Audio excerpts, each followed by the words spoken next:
Souvent, le client m'appelle, il y a une infiltration d'eau, le couvreur est passé, le gars de fenêtre est passé, le gars de scellin est passé, tout le monde est passé. Puis à la fin de tout, on est la solution, c'est la brique. Évidemment, la maçonnerie, c'est un produit de mur, c'est pas une toiture. Il n'est pas capable d'être aussi imperméable qu'une toiture. Puis c'est dans des cas des intempéries très spéciaux, souvent, que l'eau rentre. Elle va rentrer une fois 5 ans, 8 ans. C'est des faiblesses de ces années-là. Fait que c'est certain qu'on pense que c'est tout à refaire le mur, si ça va loin, mais c'est tout aussi simple que de corriger le problème de conception. L'immeuble, à la base, au-dessus des fenêtres, au-dessus des linteaux, à la fondation, il n'y a rien qui dit à l'eau de sortir. Elle reste prisonnière entre la cloison de bois et le mur de briques. Mais quand l'eau descend, elle va s'accoter dans le dessus des fenêtres.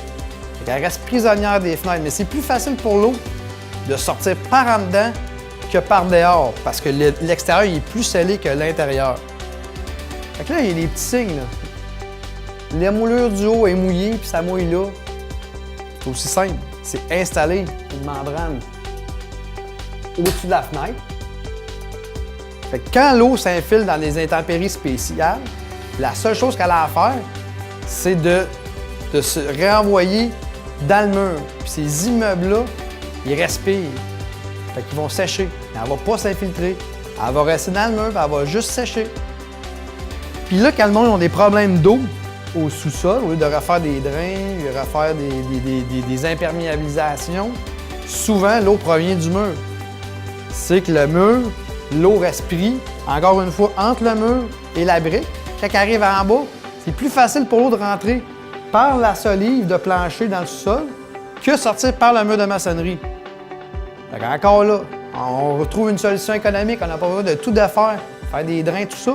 Si l'eau provient d'un sol du haut de la fondation, à 95 %, c'est des membranes. On ouvre le bas du mur par section, on supporte temporairement, on installe une membrane, puis évidemment, l'eau va s'accumuler entre les deux, elle va s'assécher en dedans de 24 heures.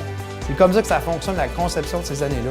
C'est des petites corrections comme ça qui font en sorte qu'on n'a pas besoin de faire de travaux majeurs, c'est des correctifs légers, tout simplement.